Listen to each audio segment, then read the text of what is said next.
ദയവ് ചെയ്തിട്ടല്ല. ഞാൻ ഇന്നലെയും കൂടി കണ്ടിരുന്നു ഇതുപോലെ ഒരു ബാഡ് മെസ്സേജ് അനിയത്തിക്കുട്ടിയുടെ ഇതില്. അപ്പൊ ഞാൻ ഓരോ അനിയത്തിക്കുട്ടികളെയും പിന്നെ ഓരോ സഹോദരന്മാരെ അതുപോലെ തന്നെ ഈ ചേച്ചിമാരെ ലൈവ് വരുമ്പോ ഇങ്ങനെ ദയവ് ചെയ്തിട്ട് ഞാൻ പറയാണ്. ഞങ്ങളെപ്പോലത്തെ ആങ്ങളമാരെ വായല നാവൊന്ന് പ്ലീസ് പൊട്ട വാക്കുകൾ വരുത്തല്ലേ പ്ലീസ്. ഞാൻ ഇന്നലെ അത് കണ്ടപ്പോ എനിക്ക് നല്ല ഉറക്കപ്പിച്ചു വരെ പിന്നെ എനിക്കൊന്നും പറയാനും പറ്റിയില്ല ഇന്നലെ. അതുകൊണ്ടാണ് ഇപ്പൊ ഈ ടൂറിട്ടപ്പോ ഞാൻ പറയുന്നത്.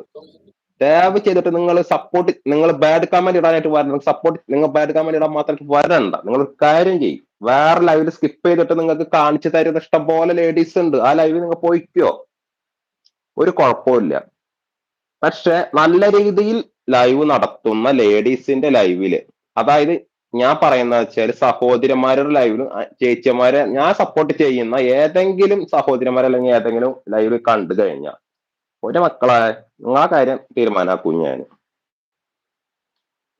നിങ്ങൾക്കറിയാം ഞാൻ ഇനി തീരുമാനിക്കും. ഇനി നീലക്കാരോട് ഞാൻ പറയാം, നീലക്കാർ ഇനി അങ്ങനത്തെ കമന്റുകൾ കണ്ടിട്ട് നിങ്ങൾ ഡിലീറ്റ് ചെയ്ത് കളഞ്ഞില്ലെങ്കിൽ നിങ്ങൾക്കും കൂടെ ഞാൻ മറുപടി തരും. എല്ലാവർക്കും കൂടെ ഒന്നിച്ച് ഞാൻ